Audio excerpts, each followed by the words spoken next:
Welcome to the first episode in the new temporary studio for Strange As It Seems. The garage where I began this series is being torn down. We're building an ADU, and I will be returning there hopefully in a few months. We'll see how long the construction takes. But in the meantime, I am in what was formerly known as our guest bedroom. So this is the temporary studio for the next few months, and hopefully we'll work on this a little bit, but welcome back, and we are off and running with another folder that I just came across that is so thick I think it's going to take 2 episodes. This is going to be sharpshooting and trick shots. Some really fascinating stuff in here, not to mention it looks like a typed letter, not by a secretary, and hand signed, check this out, by the head of the FBI in 1939. Kind of a trick question, but not really a trick question, but one of those treasures that I find and come across from time to time. But a hand signed letter from the head of the FBI in 1939, corroborating one of these sharpshooter trick shot aficionados here. So I think we'll start off with the John Hicks era, and we'll finish with that really interesting story and corroboration. And then we'll go into a couple more famous, I think in the 30s and 40s, or at least top tier sharpshooters. And then we'll finish off with women and the era of Elsie Hicks, and some really interesting stories that she came across in the next episode. So without further ado, let's dive in. Welcome back. This is Jeff Hicks, curator of the Strange As It Seems archives and grandnephew of John Hicks, who created Strange As It Seems back in the late 1920s. Before I dive into this week's episode and the next 2 episodes on sharpshooting and trick shots, I'd love to ask, please hit the bell to subscribe, hit the button to like, and by all means leave a comment. I'd love to hear your thoughts if you know of a trick shooter or a sharpshooter in your family or friend network, or a great story as well. We're in for a treat for this next couple episodes. Some really fascinating stories. So I'd love to hear your reflections, ideas, any knowledge about these people that I don't have. Certainly if they're a member of your family. I love hearing from people like, that was my great uncle Frederick or something. Yeah, that happens quite a bit with these Strange As It Seems archives, and I have a lot of people that even reach out and say, hey, I think my great aunt or my grandmother was featured. And so that's part of what I'm doing, is really building these archives, scanning all these in, going through all these folders, so that when somebody calls or asks or a subject comes up, I can access the archives, because they've never been digitized. They've just been sitting in file folders in file cabinets for 50, 60 years. And so on a mission to go through this treasure trove, and thank you for joining me. And by all means, your engagement goes a long way to helping me bring this iconic brand back for the 21st century. So let's dive in. For the first fact, we're going to go back to 1933. And I love this too. At the top, it says reference movie number 29. Strange As It Seems produced about 150 Universal film shorts back in the early 1930s. I have yet to come across any of them yet. Have been working on it for years. If any of you have any contacts at Universal, or family members that have old, film archives in their basement, or I did, however, find a few of the films that were produced by Columbia in the late 1930s. Check those out here on the YouTube channel. One on Abraham Lincoln, one on Mark Twain, one on Lafayette. But this was pretty cool. Strange As It Seems movies, and apparently this was featured in one of them. J.O. Humphreys from Little Rock, Arkansas. He's an expert marksman, but he has no arms. He's armless. That must be incredible. I would love to have seen that. I'm sure they filmed it, or part of that, in the movie. Would love to know, how he, how he came about doing that. There's not a lot of information here, and there's also a blind or sightless stenographer on this same day's comic strip. Crazy. And here's a amazing guy, Eddie Just from Sisseton, South Dakota. The trick shot he does is he keeps two 1-inch balls bouncing in the air, hitting each one alternately with his right and left hand with a .22 automatic. I love this too. I find this kind of poignant.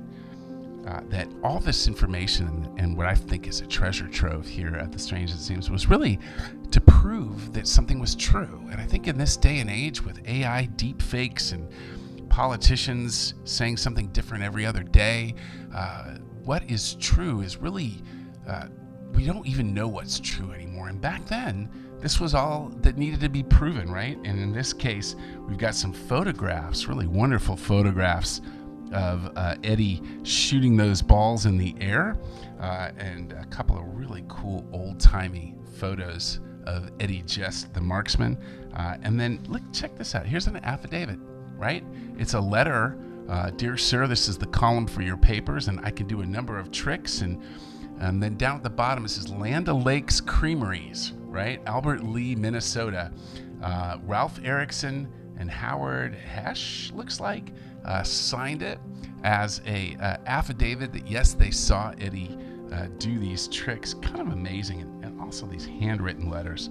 I love these, several pages of these letters. Here is some more ideas or reference. This is the picture when I was in Ripley's column. So he was in Ripley's Believe It or Not as well. 1935, shooting 10 times in 1 second with a repeating rifle. How about that? 10 times in 1 second. And Ripley wrote me 4 letters and wanted me on his broadcast.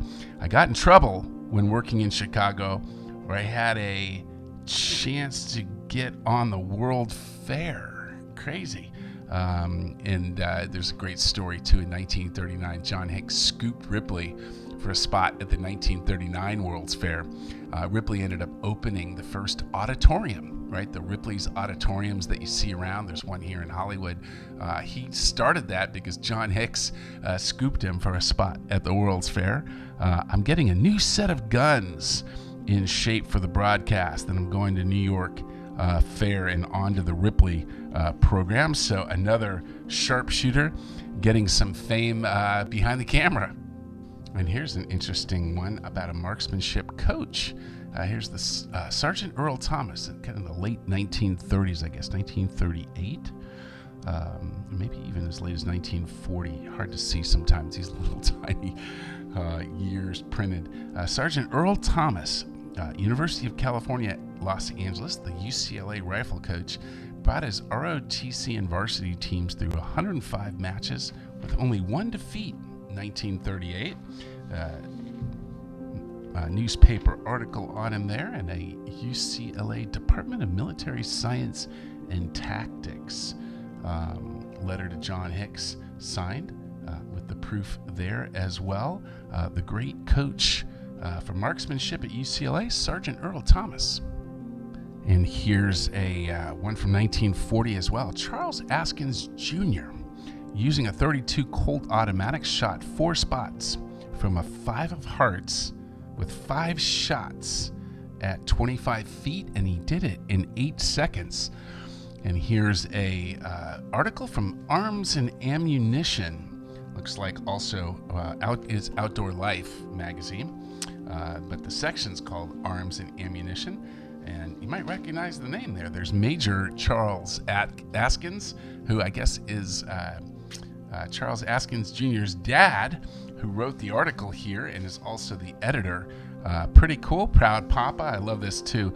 The high score targets were shot in succession by Charles Askins Jr. He may not be the best pistol shot in America, but he is the best I have seen shooting.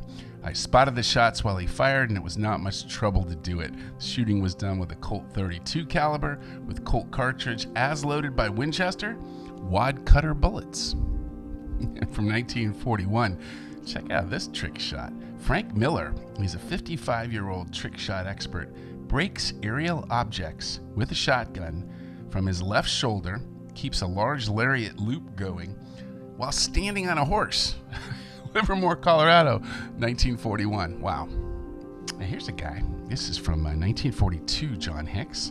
And then we'll probably start to glide over to the Ernest Hicks era in the mid 1940s. But Fred Soisson, trick shot expert, he tosses a loaded shotgun and 4 clay targets into the air, then catches the gun and shatters all 4 targets before they hit the ground. But I was looking at this.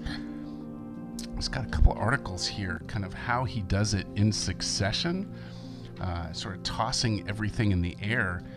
But here I was noticing he wrote on the back of a couple of these small photographs, the shell is in his mouth.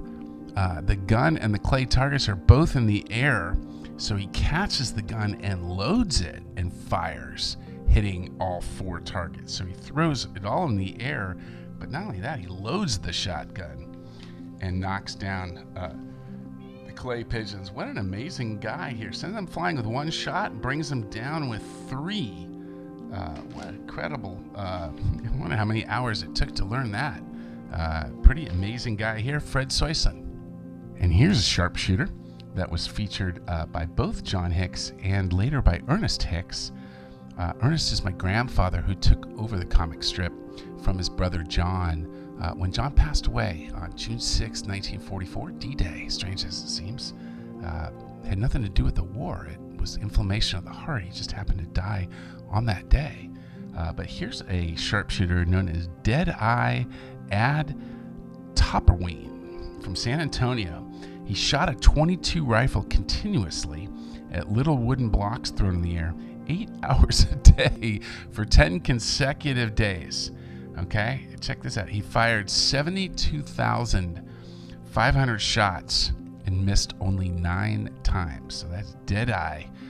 There he is. And here's I love this, right? Check this out from the Detroit News, full page. Love these. I'm gonna feature some of these in a marketplace. Some people are probably gonna want some of these and frame them. I don't know if you can see it. Draws pictures with a rifle. We're going to come up with another guy who does that as well. But what an amazing, and breaking 6 eggs tossed in the air at a time. Easy for this crack shot. Yeah, he drew a portrait of Abraham Lincoln there, and there he is with his wife. Too bad about poor old Ad Topperwine. Ad's such a good fellow and all, but last week he came in glum as an ox. He had shot at something and missed. And when Adolf Topperwine misses with a gun, that's news. What a great article, and amazing. And then later, the Ernest Hicks era featured Ad Topperwine, Ad Winchester Topperwine. I guess he acquired the nickname. But this is the same one. It's 72,500 2¼ inch pieces of wood thrown in the air and broke all but 9. Apparently this was in 1906. It was a world record. But here's a great photograph as well of Adolf Topperwine. Amazing feat going all the way back to 1906. And continuing on in the Ernest Hicks era, when going back in the history, here's a pioneer hunter, Meshach Browning, killed a panther and 2 deer with a single rifle ball. So apparently how he did it is early 19th century Maryland, reported by Sports Field. This was featured in 1947 by Ernest, but after each kill, he would retrieve and reshape the bullet. So he used a bullet to kill a panther and 2 deer. Crazy. Early pioneer hunter Meshach Browning from Maryland. Here's another one from the Ernest Hicks era. How about this? A goose shot and killed by L.L. Barrett plummeted from the sky, struck him in the head, and knocked him unconscious. This is back in 1941? I can't tell. Maxwell, California. Crazy. L.L. Barrett. And the impossible shot by Herb Parsons. This was featured by Ernest Hicks as well. He killed a flying crow at 1,500 yards with a bolt-action 30-06 Winchester rifle. Incredible. Herb Parsons. Here's kind of a lazy shot here. I love this handwritten note corroborating from the guy who watched him do it. But Albert Brensing, he shot a deer from a rocking chair while aboard a lake steamer. So he's going back and forth in the water. Off Point, No Point, Lake Chelan, Washington in 1943. Great lazy shot there by Albert Brensing. And for the final fact for this episode, tons more to go for another episode after this one on sharpshooters and trick shots, but I teased this at the top of the episode. And the fact was done by John Hicks in 1939. This was a special agent Walter Walsh from the U.S. Department of Justice. Apparently he was the only person ever to shoot on both the U.S. International Rifle Team and the U.S. Pistol Team, which is an amazing fact in and of itself. But the correspondence is what got me here on this one. So apparently John Hicks found this fact, and he wrote a letter to the Federal Bureau of Investigation on April 5th. There was like photostat copies of the letters that he would send, and he said, hey, I noticed that on July 3rd, 1938, that this gentleman, Walter Walsh, had hit a score of 298 out of 300 using a .38 caliber police revolver, and it was just written, gentlemen, to the Federal Bureau of Investigation. And here, check this out. A typed letter. I noticed that there's no secretary, so it looks like it was actually typed by the head of the FBI, which was kind of a trick question because the head of the FBI from 1924 to 1972, so the entire time that, strange as it seems, was a brand and in publication, the head of the FBI was none other than J. Edgar, if you can see it, J. Edgar Hoover.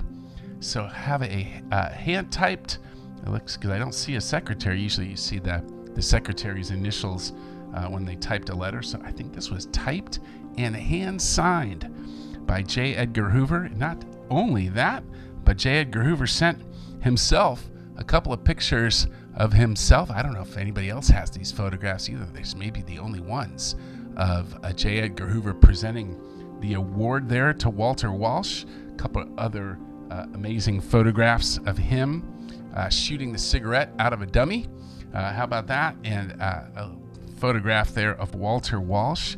But some amazing correspondence. And the funny thing is, this isn't the only handwritten letter I've come across from J. Edgar Hoover. I'll have to find it. Before I started this series, I was just randomly going through the archives, and I found in the 1950s, my grandma Elsie had published a fact about J. Edgar Hoover. She had found out that he was a choir boy who was in the choir, and she wrote that, and that he sang soprano in the choir. And there's a letter from J. Edgar Hoover, signed as well, that says, Dear Elsie Hicks, as a matter of fact, yes, I was a choir boy, but I was not a soprano. I love that. So one of those just amazing treasures here in the archives that I come across. I've got another one somewhere, a signed photograph from several famous people, but Will Rogers, believe it or not. I have a signed photograph from Will Rogers. I got to dig back in to the archives and find out what episode that's in. But I remember seeing that when I was a kid, and my dad saying, wow, check this out, signed photograph from Will Rogers. Can you believe it? So anyway, great stuff in this episode. Got the next episode will be on sharpshooting. We've got really interesting, fascinating stories, as well as women sharpshooters, and some more really interesting history on marksmanship coming up. But please, before we go, thank you for joining me for this episode. I just want to thank you first, and please hit the bell to subscribe, hit the button to like. By all means, leave a comment. Your engagement goes a long way to helping me bring back this iconic brand to the 21st century. And I'll leave you, as I always do, with a quote from the original John Hicks Strange as It Seems book in 1928, the first time he compiled his stories and comic strips into a book. And here's the foreword from that book, which is, the author launches this book of the curious in nature and humankind on the vast sea of public opinion, with the hope that it will fulfill its mission to entertain and acquaint its readers with some of the marvels of the world in which we live.